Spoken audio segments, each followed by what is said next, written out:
ہم جس طرح نبی صلی اللہ علیہ وسلم کے بعد آئے، ہمارے بعد تم ہی اس علم کو آگے پہنچانے والے۔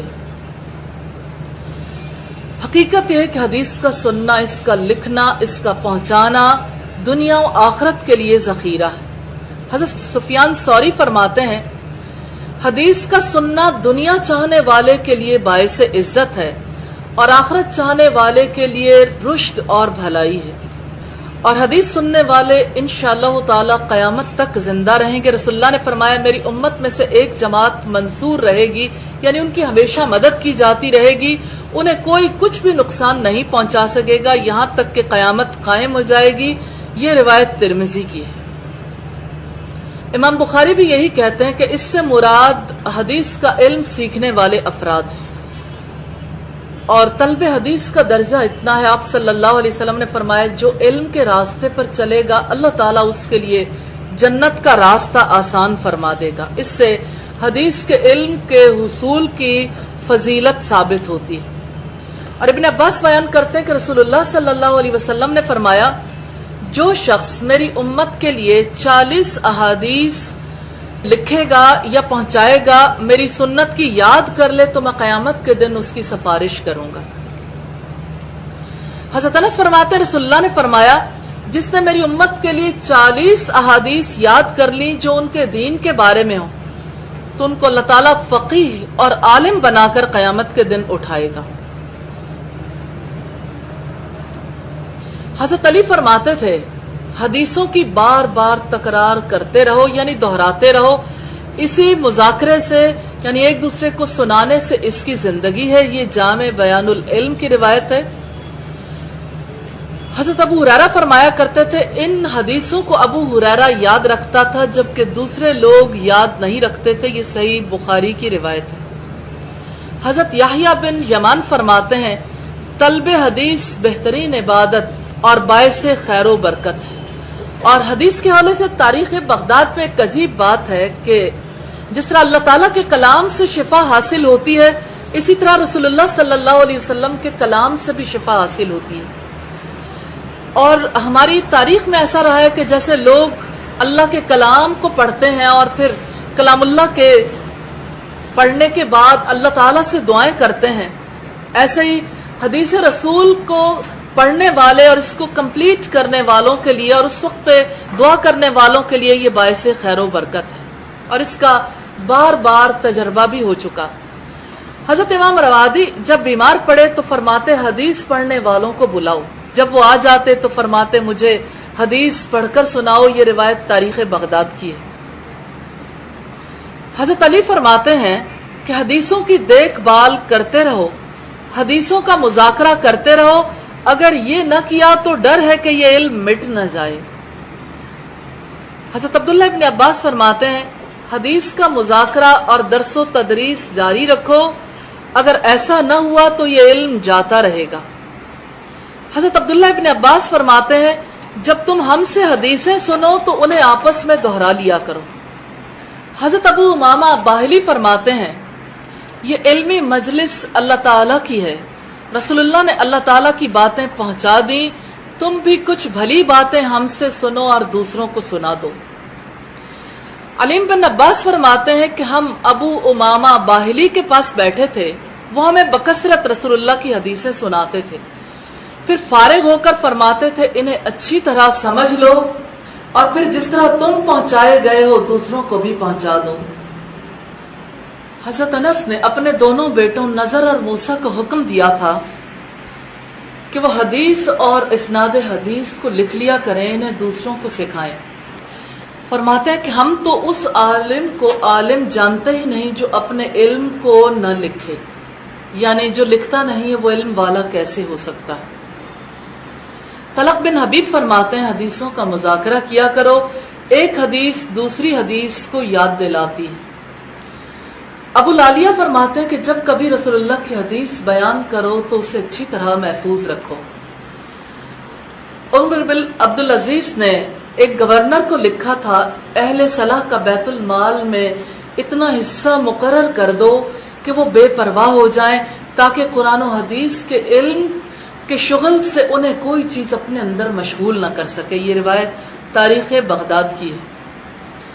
اور حضرت عبداللہ ابن داؤد فرماتے ہیں انسان کو چاہیے کہ حدیث پڑھے اور اس پر اپنی اولاد کو بھی مجبور کرے. دین علم کلام میں نہیں بلکہ دین صرف احادیث رسول میں ہے. حدیث آخرت کا ارادہ رکھنے والوں کے لیے آخرت کی خیر ہے. حضرت ابراہیم بن ادہم کہتے ہیں میرے والد نے مجھ سے فرمایا کہ بیٹا تم حدیث سیکھو اور یاد کرو، ایک ایک حدیث کے یاد کرنے پر 1 درہم انعام دوں گا. چنانچہ میں نے اسی طرح احادیث یاد کی. امام ابن مبارک سے پوچھا جاتا تھا کب تک حدیث لکھتے رہیں گے؟ فرمایا کوئی ایسا عمل جس سے مجھے اس سے زیادہ نفع پہنچے مل جائے تو میں شاید اس کو لکھنا بند کر دوں، اور میں نے ابھی تک کوئی ایسا علم سنا نہیں ہے، نہ میں نے ایسا کوئی عمل دیکھا جو اس سے افضل ہو. امام احمد بن حنبل سے سوال ہوتا ہے کہ آدمی کب تک حدیث لکھتا رہے؟ فرمایا مرتے دم تک. آپ فرمایا کرتے تھے کہ میں تو قبر میں جانے تک طالب علم ہی رہوں گا. امام حسن بصری سے سوال کیا گیا کیا 80 برس کا آدمی بھی حدیث لکھے؟ تو انہوں نے فرمایا جب تک اس کی زندگی اچھی ہے تو ضرور لکھے. اور حدیث سننے والوں کے لیے بہت بڑی خوشخبریاں ہیں. نبوت تو اللہ کے اختیار سے، اللہ کے انتخاب سے ملتی ہے. البتہ خوشخبریاں باقی ہیں، نیک خواب ہیں جنہیں کسی مسلمان کو دکھایا جائے تو یہ نیک خواب نبوت کا 46واں حصہ ہے. ایک شخص یزید بن ہارون کو ان کے انتقال کے بعد خواب میں دیکھتا ہے، سوال کرتا ہے اللہ تعالیٰ نے آپ سے کیسا سلوک کیا؟ انہوں نے کہا میرے لیے رب تعالیٰ نے جنت مباح کر دی. پوچھتے ہیں کیا قرآن حکیم کی وجہ سے؟ فرمایا حدیث کی وجہ سے.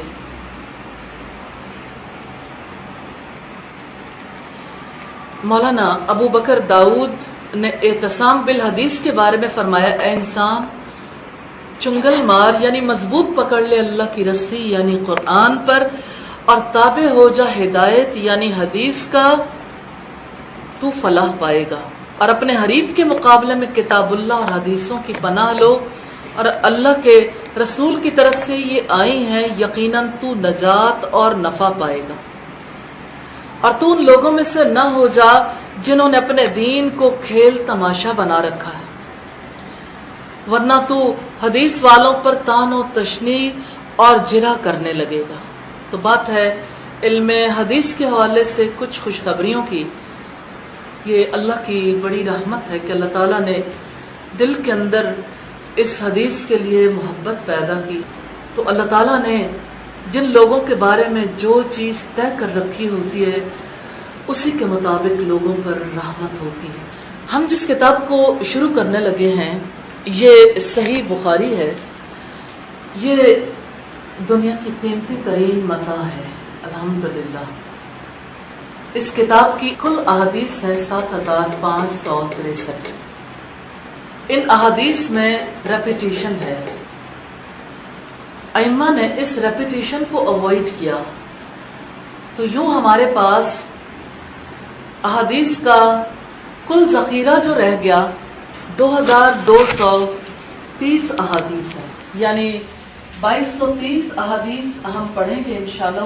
یہ امام المحدثین ابو عبداللہ محمد بن اسماعیل البخاری کی ذخیرہ حدیث ہے جس کو مختصر کیا امام ابو العباس زین الدین احمد بن عبد اللطیف الزبیدی نے.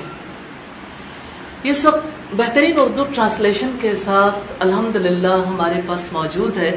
یہ آپ کی زندگی کی کتاب ہے. زندگی کو آپ سن کے یاد نہیں رکھ سکتے جب تک کہ اسے باقاعدہ طور پر پڑھا نہ جائے. سبحانک اللہم و بحمدک نشہد ان لا الہ الا انت نستغفرک و نتوب الیک. السلام علیکم ورحمۃ اللہ وبرکاتہ.